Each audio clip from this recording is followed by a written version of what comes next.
শুভ এত জোরে গলা চেপে ধরেছে যে নিঃশ্বাস নিতেই পারছে না রোদ। আর কিছুক্ষণ যদি এইভাবে গলা চেপে ধরে রাখে তাহলে এক্ষুনি ইন্তেকাল হয়ে যাবে।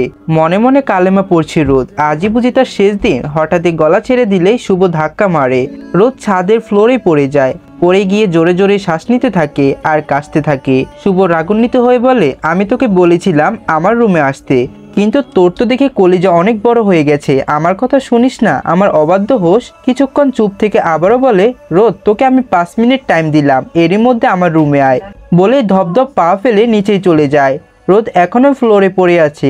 আস্তে করে উঠে দাঁড়ায়। তারপরে কিছুক্ষণ আগে কথা ভাবতে থাকে। কিছুক্ষণ আগে রোদ দুপুরের খাবার খেয়ে রুমে বসে বই পড়ছিল।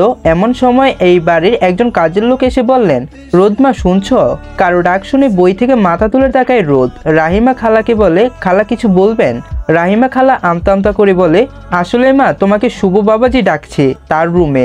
রোদ ভয় কেঁপে ওঠে। তারপর মনে মনে বলে, এই লোক আমাকে ডেকেছে কেন? রাহিমা খালা আবারও বলে, রোদ মা তোমাকে তাড়াতাড়ি যেতে বলেছে। রোদ ভয়ে ভয়ে রাহিমা খালার দিকে তাকায়। তারপরই বলে, আমাকে কেন ডেকেছে খালা? আমি জানি না মা কেন ডেকেছে, শুধু বললো তোমাকে তাড়াতাড়ি রুমে যেতে। রোদ কিছুটা ঘাবড়ে গিয়ে বলে, তুমি যাও আমি যাচ্ছি। রাহিমা খালা চলে যায়। কিন্তু রোদ শুভর রুমে যায় না। অনেকক্ষণ রুমেই বসেছিল। তারপরে ছাদে চলে যায়, কারণ সে জেনে শুনে বাঘের খাঁচায় নিজেকে শিকার বানাতে চায় না। তারপরে এই ঘটনা ঘটে। রোদ গুটি গুটি পায়ে হেঁটেই শুভর রুমের সামনে দাঁড়ায় আর দোয়া পড়তে থাকে। আস্তে করে রুমের দরজা খুলে ভিতরে যায়। শুভ বেডের উপরে বসে আছে।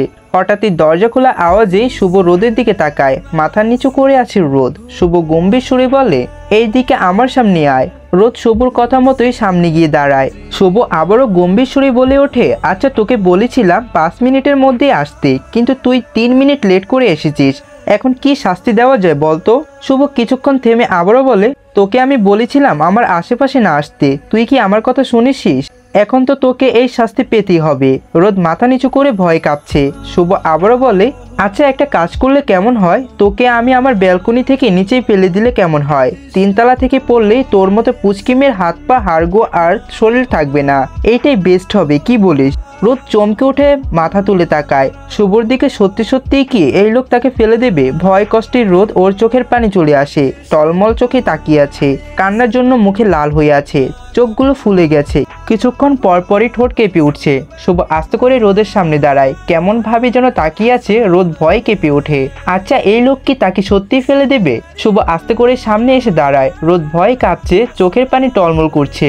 শুভ আস্তে করে রোদের দুগালে হাত রেখে নিজের মুখ কাছে নিয়ে আসে। রোদ সমস্ত শরীর যেন থরথর করে কেঁপে ওঠে। শুভর গরম নিঃশ্বাস রোদের মুখে পড়ছে। শুভর মনে হচ্ছে সে কোনো ঘরের মধ্যে আছে। রোদের ঠোঁট তরতর করে কাঁপছে। শুভ যখনই রোদের ঠোঁটের দিকে নিজের ঠোঁট নেয় তখনই হঠাৎই নিলয় চিৎকার আসে। হঠাৎই কারো চিৎকার শুনে দুজনে ছিটকে দূরে সরে যায়। হুঁশ ফিরে শুভর সামনে তাকিয়ে দেখে নিলয় ফ্লোরে পড়ে আছে। রোদের মনে হচ্ছিল সে এক্ষুনি জ্ঞান হারাবে। রোদ শুভর হাত থেকে ছাড়া পেয়ে দৌড়ে রুম থেকে বেরিয়ে যায়। এইদিকে শুভ বিরক্ত হয়ে তাকায় নীলের দিকে। শুভ ভেবে পাচ্ছে না এই গাধা হঠাৎই বেহুশ হলো কেন। শুভ নিলয়ের মুখে পানি ছুঁড়ে মারে। নিলয় চিৎকার করে ওঠে আর বলতেই থাকে, বাঁচাও আমায়, আমি নদীতে ডুবাতে যাচ্ছি। শুভ রাগেই জোরে ধমক দিয়ে বলে, স্টপ নিলয়, কি হচ্ছে? গাদার মতো লাফাচ্ছিস কেন? নিলয় থেমে যায়। শুভর দিকে কেমন করেই যেন তাকিয়ে আছে। তারপরেই বলে, ব্রো এইখানে কি হচ্ছিল? রুমের আশেপাশে তাকায় নিলয়। তারপরে শুভর দিকে তাকিয়ে কিছু বলতে যাবে, অমন সময় শুভর রাগী কণ্ঠে বলে, আউট। নিলয় হাবলা মতো তাকিয়ে আছে শুভর দিকে। আবারও কিছু বলতে যাবে, অমন সময় শুভ আবারও বলে ওঠে, আর একটা কথা বলবি তোর ঠ্যাং ভেঙে হাতে ধরিয়ে দিব তোর। নিলয় ভয়ে ঢোক গিলে তারপরে দৌড়ে রুম থেকে বেরিয়ে যায়। দৌড়ে যেতে যেতে বলে, আগে নিজের যান বাঁচানো পরশ, পরে সবকিছু। আর এইদিকে শুভ নিজের মাথায় চেপে ধরে, বেডের উপর বসে পড়ে। তারপরে বলে, নো নো নো শুভ, তুই এটা কি করতে যাচ্ছিলি? এইভাবে এই মেয়ের প্রতি দুর্বল হলে চলবে না। এই মেয়ের কাছে থেকে দূরে থাকতে হবে। আর এই মেয়েকে তুই ঘৃণা করিস, ঘৃণা আর কিচ্ছু না। শুভ নিজের রাগে চোয়াল শক্ত করে দেওয়ালে ঘুষি মারতে থাকে। হাত কেটে রক্ত পড়ছে। সকাল 10টা 30। শুভ সিঁড়ি দিয়ে নিচে নামছিল, অফিসে যাবে। অমন সময় কোথায় থেকে একটা মেয়ে দৌড়ে এসে শুভকে জড়িয়ে ধরে। রোদ সেই যে শুভর রুম থেকে বেরিয়ে এসেছিল তারপর থেকে আর রুম থেকেই বের হয়নি। ভয় তার শরীর এখনো থরথর করে কাঁপছে। তখন কারো কথা মনে পড়লে শরীর শিউরে উঠছে। শুভর হাতে থাপ্পড় রোদের গাল লাল হয়ে আছে। এখনো মনে হচ্ছে গাল অবশ হয়ে আছে। রাত 12টা 30। রোদ ছাদের এক কোণে দাঁড়িয়ে আছে আকাশের দিকে তাকিয়ে আর আনমনে বলে ওঠে, যে হাতগুলো একদিন আমার হাত শক্ত করে ধরে রাখার কথা ছিল, আর সেই হাতগুলি আমাকে আঘাত করে। রোদ ফুঁফিয়ে কেঁদে ওঠে, তারপরে আবারও বলে ওঠে, আব্বু আম্মু তোমরা আমাকে কেনই একা করে গেলে? আমাকেও নিয়ে যেতে তোমাদের সাথে। তোমাদের সেই রোদ ভালো নেই, একটুও ভালো নেই। রোদ কাঁদতে কাঁদতে ছাদের ফ্লোরে বসে পড়ে, তারপরে বলে, যখনই আঘাত পাই তখনই বুঝি আমার হাত ধরে বলার মতো কেউ নেই যে আমি আছি। কষ্ট পেলে সবার মা বাবা বুকে টেনে নেয়, আর আমি শুধু আকাশের দিকে তাকিয়ে ভাবি আমাকে বুকে টানার মানুষ কোথায়। আমার চোখের পানি মুছে দেবার মতো কেউ নেই, কেউ না। রোদের চোখের পানি হাত দিয়ে মুছে উঠে দাঁড়ায়, আবারও ছাদের এক কোণে দাঁড়িয়ে আকাশের দিকে তাকিয়ে বলে, আকাশ তুই তো সবার মাথার উপরে ছায়া হয়ে থাকিস, আর আমার মাথার উপরেই কেন একটা আপন মানুষের ছায়াও নেই? সকাল 10:30, চৌধুরী বাড়িতে আজ খুশির আমেজ। নীরার মেহেদি অনুষ্ঠান আজকে, তারপর কালকে হলুদ, পরের দিন বিয়ে। পুরো বাড়ি সাজানো হয়েছে। রোদ অনেক সকাল সকাল ঘুম থেকে উঠে পড়ে, নামাজ পড়ে বাড়ির কাজেই নেমে যায়। রান্নাঘরের কাজ করছে রোদ। এইদিকে শুভ রুম থেকে রেডি হয়ে অফিসে যাচ্ছিল। সিঁড়ি বেয়ে নামতে হঠাৎই কোত্থেকে একটা মেয়ে এসে শুভকে বেবি বলে জড়িয়ে ধরে। আশেপাশে মেহমানরা কেমন করে যেন তাকিয়ে আছে। শুভ কিছুটা বিরক্ত হয়, তারপরই চাপা স্বরে বলে, হোয়াট দ্য হেল, কি হচ্ছে কি রিয়া? বলেই নিজের কাছ থেকে সরিয়ে দেয়। রিয়া মেকি হেসে বলে, আরে কুল বেবি, এতটাই হাইপার হচ্ছ কেন? বলেই শুভর হাত জড়িয়ে ধরে। শুভ রেগে যায়, কিন্তু আশেপাশে মেহমান থাকায় কিছুই বলতে পারে না। রাগান্বিত হয়ে ধপধপ পাও ফেলে চলে যায়। কিছুক্ষণ আগে রোদ রান্নাঘর থেকে মেহমানদের জন্য নাস্তা নিয়ে আসছিল। ড্রয়িং রুমে তখনই চোখ পড়ে শুভর দিকে। শুভ একটা মেয়েকে জড়িয়ে ধরে আছে, সাথে সাথে সেইখান থেকে চলে আসে। রোদ এই মেয়েকে ভালো করে চিনে, হাসি বেগমের বোনের মেয়ে, আয়ানের খালাতো বোন, আমেরিকায় থাকে। রোদ দীর্ঘশ্বাস পেলে তারপরে মনে মনে বলে ওঠে, যে কখনো আমার ছিল না তার জন্য কষ্ট পেয়ে কি লাভ। হঠাৎই রোদকে আরাব চৌধুরী ডাকে। রোদ আরাব চৌধুরীর সামনে দাঁড়িয়ে বলে, মামা তুমি কখন এলে, আর কেমন আছো তুমি? আরাব চৌধুরী হেসে রোদের মাথায় হাত বুলিয়ে বলে, আমি কালকেই রাতে এসেছি মামুনি, আর আমি ভালো আছি। তুই কেমন আছিস? আর তোর কোনো সমস্যা হচ্ছে না তো? রোদ হেসে বলে, আমি ভালো আছি মামা, কোনো সমস্যা হচ্ছে না। আরাব চৌধুরী নিজের বিজনেসের কাজে দেশের বাইরে ছিল। আরাব চৌধুরী রোদের দিকে ভ্রু কুঁচকিয়ে তাকায়, তারপরে বলে, রোদ মামুনি তোকে শুভ কিছু বলেছে বা কিছু করেছে? রোদ আমতা আমতা করে বলে, না মামা, উনি আমাকে কিচ্ছুই বলেনি। হঠাৎই আরাব চৌধুরীর চোখ পড়ে রোদের গালে। গাল লাল হয়ে আছে। আরাব চৌধুরী ভ্রু কুঁচকিয়ে জিজ্ঞাসা করে, রোদ তোর গালে কি হয়েছে? রোদ কিছুটা চমকে যায়, তারপরেই বলে, মামা আসলে অ্যালার্জি হয়েছে, আমার গালে অনেক চুলকায়, আর এর জন্যই হয়তো লাল হয়ে আছে। রোদ তারপরেই বলে, মামা আমাকে নানু ডাকছে, আমি যাই। তাড়াতাড়ি রোদ সেইখান থেকে এসে পড়ে। ওড়না ভালো করে মাথায় দিয়ে রাখে, যেন কেউ গালের দাগ দেখতে না পারে। পার্লার থেকে 4 জন মেয়ে এসেছে নীরাকে মেহেদি পরাতে। রুমে বসে মেহেদি দিচ্ছিল নীরা, সাথে টিনা, রিয়া, অহনা ওরও আছে। রোদ যাচ্ছিল সবার জন্য নাস্তা নিয়ে। নাস্তা দিয়ে আসতে যাবে, তখনই অহনা বলে ওঠে, রোদ তুমি মেহেদি পরবে না?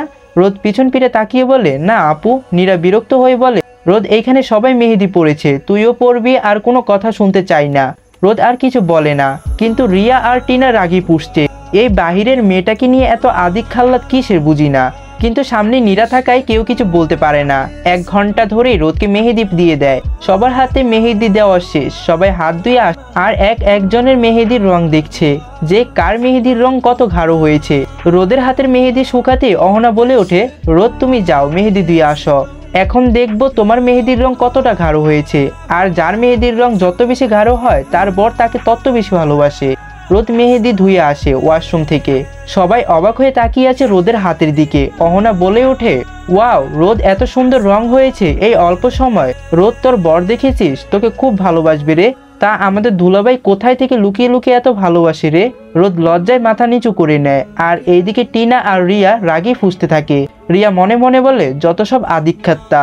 অহনা রোদের কাছে গিয়ে বলে, আহারে লজ্জাবতী লাজুকলতা, আর লজ্জা পেতে হবে না। নীলয় বাসার বাইরে দাঁড়িয়ে দাঁড়িয়ে ভিডিও করছিল। অনেকক্ষণ ধরে চেষ্টা করছে শাহরুখ খানের পোজ দিতে, কিন্তু পারছে না। এমন সময় নীলা আসছিল। ফোনে কথা বলতে বলতে এমন সময় নিলয়ের সাথে ধাক্কা লাগে। নিলয় গিয়ে মাটিতে পড়ে যায়, আর নীলা কিছুটা দূরে ছিটকে পড়ে। নীলার সামনে নিলয়কে দেখে রাগান্বিত হয়ে বলে, শালার কপালটাই ফুটা, এই বাড়িতে আসলে এই মানুষ থাকে, এই হারাদমটার সাথে কেনই ধাক্কা খেতে হবে? হ্যাঁ। রাগে গজগজ করতে নীলা উঠে দাঁড়ায়, তারপরে বলে, সমস্যা কি আপনার? হ্যাঁ, এত লোক থাকতে আমার সামনে এসে পড়তে হবে? নীলা উঠে এসে নিলয়ের সামনে দাঁড়িয়ে তারপরে বলে, খালাম্মা আপনি এইখানে? নীলা খালাম্মার ডাক শুনে রাগি পুষতে থাকে। নিলয়ের হাত হঠাৎই ভিজা ভিজা লাগছে। প্যান্টের পেছনে কেমন ভিজে ভিজে, চারপাশেই তো শুকনো আছে। তাহলে প্যান্ট আর হাত ভিজলো কিভাবে? হাতটা নাকের কাছে আনতে একটা বাজে গন্ধ নাকে আসে। আর নিলয় ওয়াক থু বলে। নীলা ব্রুকুসকে নিলয়ের দিকে তাকায়। পাশ থেকে একটা 7-8 বছরের ছেলে বলে ওঠে, ভাইয়া তুমি যেখানে পড়ে গিয়েছ সেইখানে কিছুক্ষণ আগে আমি হিসু করেছি। বলেই ফিক করে হেসে ফেলে। নীলা ও ফিক করে হেসে দেয়, তারপরে বলে একদম ঠিক আছে বলেই হাসতে হাসতে চলে যায়। নিলয় রাগে চোখে তাকিয়ে আছে বাচ্চাটার দিকে, দৌড়ে গিয়ে বাচ্চাটাকে ধরতে যায়। এমন সময় আবারও একই জায়গায় ঠাস করে পড়ে যায়। বাচ্চা ছেলেটা আবারও হাসতে থাকে, তারপরে দৌড়ে চলে যায় সেইখান থেকে।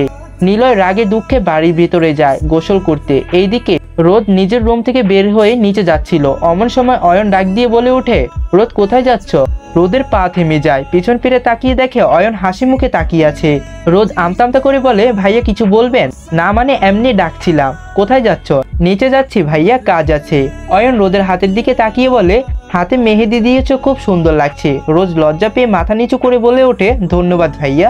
অয়ন কাঁদো কাঁদো মুখ বানিয়ে বলে, এইভাবে ভাইয়া ডেকো না রোদ, যে কোনো সময় হার্ট অ্যাটাক হতে পারে। রোদ কিছুটা অবাক হয়ে তাকায় অয়নের দিকে। অয়ন হেসে দেয়, তারপরই বলে, তোমার মুখে ভাইয়া ডাকটা বেমানান। রোদ আমতা করে বলে, আমার কাজ আছে ভাইয়া, আমি যাই। বলে আর দাঁড়ায় না, সেইখান থেকে নিচে চলে যায়। রাত 8:30। সারাদিনের ক্লান্তি শরীর নিয়ে বাসায় ফিরেছে শুভ। কোনো এক কারণেই মাথা গরম হয়ে আছে। বাসার ভিতরে ডাইনিং রুমে ঢুকে হঠাৎই গায়ের এসে শরবত পড়ে। রোদেই চল শক্ত করে সামনে তাকায়। রোদকে সামনে দেখে যেন রাগটা আরো দ্বিগুণ বেড়ে যায়। ঠাস করে থাপ্পড় বসিয়ে দেয় রোদের গালে। তারপরে রাগে চল শক্ত করে শুভ বলে,